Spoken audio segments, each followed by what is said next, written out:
Welcome to System Design Mastery, the complete series that will take you from zero to genuinely FAANG interview ready.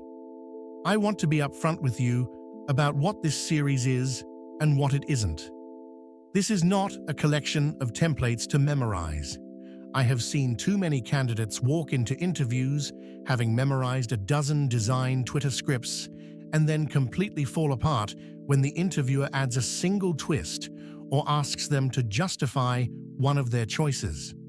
What this series gives you is a way of thinking, a vocabulary, and a process that you can apply to any architecture problem, whether you've seen it before or not. I'm going to assume you already know how to code. Maybe you've built apps, written APIs, or deployed a side project. You understand what a database is and what an API does, but system design is a fundamentally different skill. It's not about writing code, it's about designing the architecture of systems that serve millions of people simultaneously, while staying fast, available, and consistent under enormous pressure. And here's why that distinction matters. It is the skill that separates a mid-level engineer from a senior engineer at every top tech company in the world. In this first video, I want to answer three foundational questions. What exactly is system design? Why do Google, Amazon, Meta, and Apple dedicate an entire interview round to it? And what are you going to learn across these 20 videos? Let's start at the beginning. Here is the simplest way I know to explain what system design is. When you write a function, you think about inputs and outputs. You think about edge cases, the performance of that one function, and maybe memory usage. When you design a system, you think about millions of users hitting that function at the same time, terabytes of data that need to be stored and retrieved in milliseconds, and what happens when one of your servers catches fire at 3 a.m. on a Sunday. Let me make that concrete with an example you will recognize. Imagine you build a URL shortener. You have a simple web server.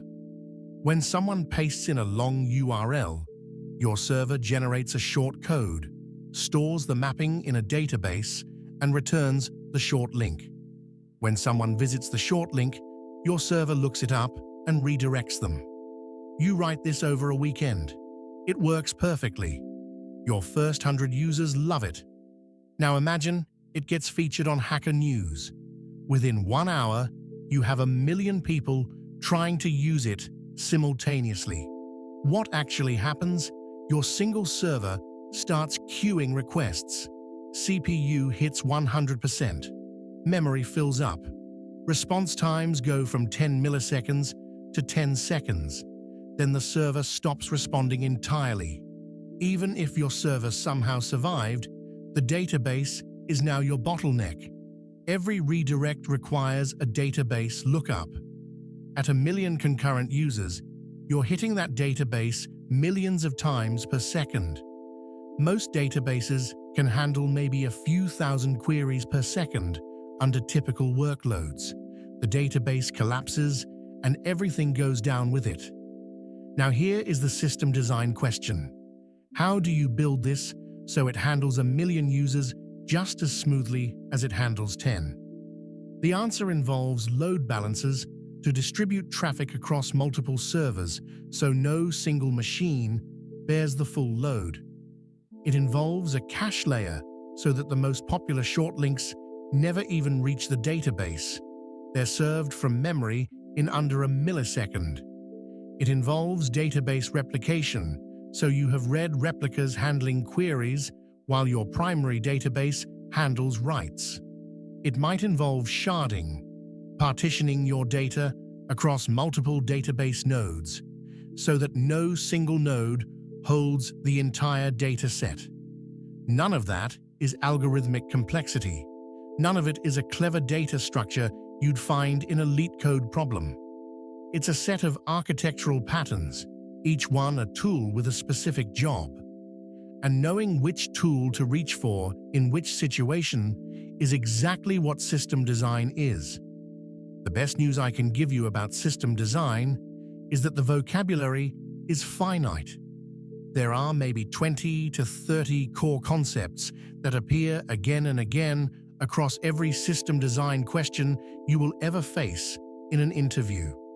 Once you understand them deeply, you can combine them to design almost any system. That's precisely what this series gives you.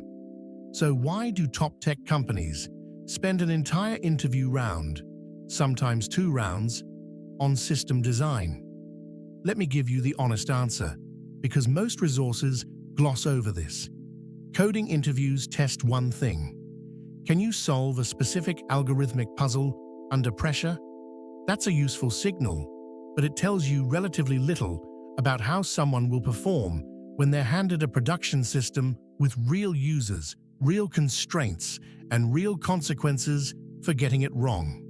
System design interviews test something much harder to fake: engineering judgment. Can you take a vague problem, design WhatsApp, and immediately identify the right questions to ask before drawing a single box? Can you estimate the scale of a system from first principles and let those numbers drive your architectural decisions? Can you identify where the bottlenecks will appear before they happen? Can you articulate trade-offs clearly and defend your choices when the interviewer challenges them? These are the skills that matter when you are a senior engineer at a company serving hundreds of millions of users.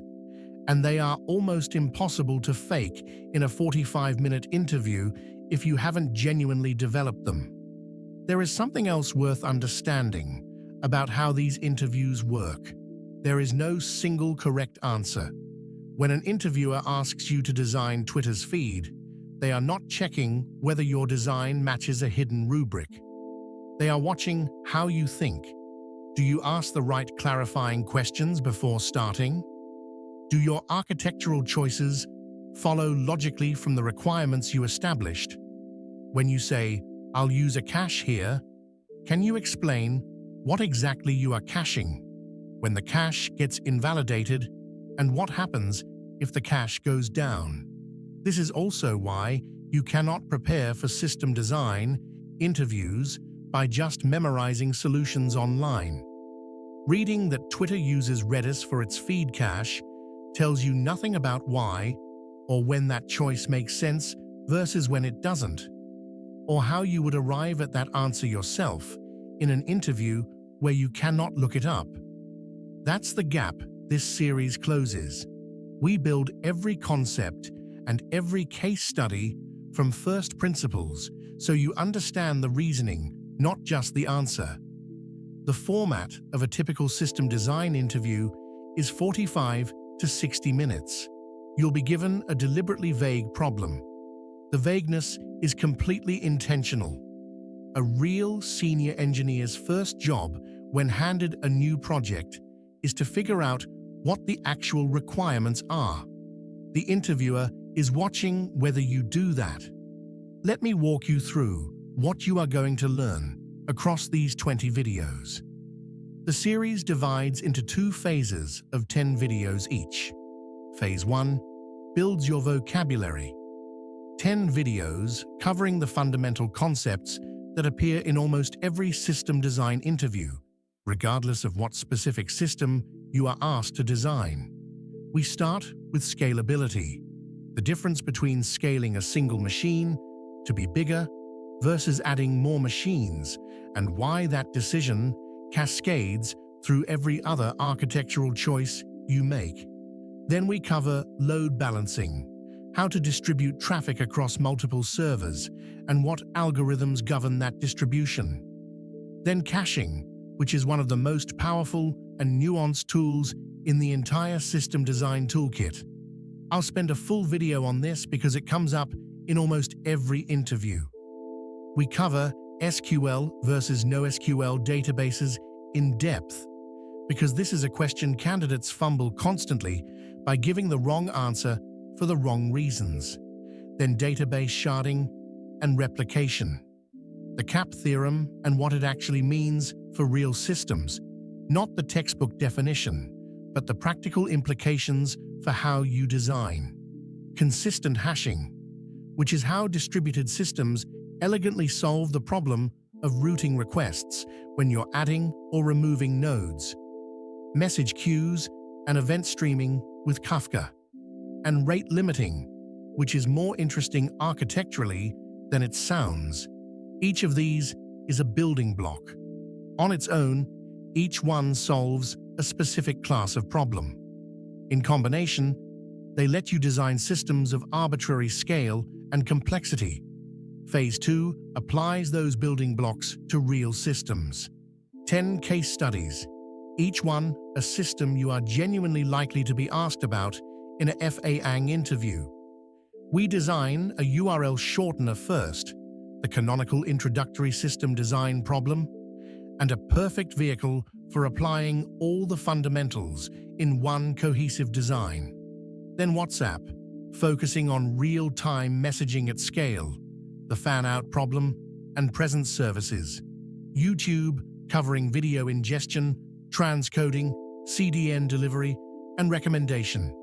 Twitter's feed, which is one of the most interesting fan-out and caching problems in the industry. Uber, introducing geolocation, geospatial indexing, and real-time matching. Google Drive, for distributed file storage with chunking, deduplication, and sync. Instagram for social graph, media delivery, and feed generation. Google Search, the most technically demanding case study in the series, covering web crawling, inverted indices, and ranking. And Netflix, which built some of the most sophisticated reliability and delivery engineering in the world. By video 20, you will have a complete framework for structuring any system design interview and real depth to back it up on any component. Before we close this video, I want to give you the framework you will use in every single system design interview. You will see it applied in every case study throughout this series. I call it the 4-step approach. Step 1. Clarify requirements. This is the most commonly skipped step, and skipping it is the single most common reason candidates underperform in system design interviews. Every system design question is deliberately underspecified. Design WhatsApp tells you almost nothing useful. Before you draw a single box, you need to ask questions and write down the answers. What are the 3 to 5 core features we're designing for? Is this a greenfield system, or are we integrating with existing infrastructure? How many users, 100,000 daily actives, or 1 billion? Is this read-heavy or write-heavy? What are the latency requirements? Is 200 milliseconds acceptable for feed loads, or do we need 50? Do we need global distribution, or is this regional? What are the consistency requirements? Can we accept eventual consistency where different users temporarily see different data, or does everyone need to see the same state immediately? Every answer you get changes the architecture. A system for 10,000 daily active users looks completely different from one for 1 billion. Never skip this step. Step 2. Estimate scale. Once you have the requirements, do a back-of-the-envelope calculation. How many requests per second are you handling? How much data are you storing per day, per year? How many servers do you need? These numbers don't need to be precisely correct. They need to be in the right order of magnitude, and they directly drive your architecture. You cannot know whether you need a cache until you know your read query rate. You cannot know whether you need database sharding until you know your data volume. Step 3. Design the high-level architecture. Sketch the major components and how they connect. At this stage, you are not optimizing. You are getting the structure right first. Client, API gateway, core services, database. Show how data flows through the system for the most important operations. Step 4. Deep dive. The interviewer will steer you toward one component and ask you to go deeper. Maybe it's the database schema. Maybe it's the caching strategy. Maybe it's how you handle failures and recovery. This is where you demonstrate technical depth, and it's where candidates separate from each other. Don't wait to be asked. Proactively offer to deep dive on the most interesting or technically challenging aspects of your design. I want to leave you with something immediately practical before we close this video. A set of numbers that every system design candidate should have memorized cold. One day has 86,400 seconds. That number matters constantly because almost every scale estimation starts with requests per day, and you need to convert to requests per second. 1 million daily active users, each making 10 requests per day. That's 10 million requests per day, or about 116 requests per second. That's very manageable on a single, well-configured server. 100 million daily active users making 10 requests each. That's 1 billion requests per day, or about 11,600 requests per second. That requires a fundamentally different architecture with load balancers, multiple servers, and careful database design. 1 billion daily active users at 10 requests each. 116,000 requests per second. Now, you're in the territory of the largest systems in the world. Every design decision matters at that scale. Other useful numbers to know. A typical web server handles roughly 1,000 to 10,000 HTTP requests per second, depending on how heavyweight each request is. An SSD read takes about 100 microseconds. A database query with a well-indexed lookup takes roughly 1 to 10 milliseconds. A network round trip within the same data center takes under a millisecond. A round trip across the world takes about 150 milliseconds. These numbers are your calibration. They let you quickly reason about whether a proposed architecture will work at a given scale without needing to run benchmarks or simulations. Use them constantly. We will reference these numbers throughout this series every time we do scale estimation on a new system. That is the foundation. You now understand what system design is and why it is a distinct skill from coding. You understand why top companies test it so rigorously. You have the 4-step framework you'll use in every interview, and you have the core numbers that will anchor your scale estimates. In the next video, we tackle the first fundamental concept, scalability. Specifically, the difference between vertical scaling, giving a single machine more CPU, RAM, and storage, and horizontal scaling, adding more machines and distributing the load. This choice has cascading consequences for everything else in your architecture, and understanding it deeply is the foundation for everything that follows.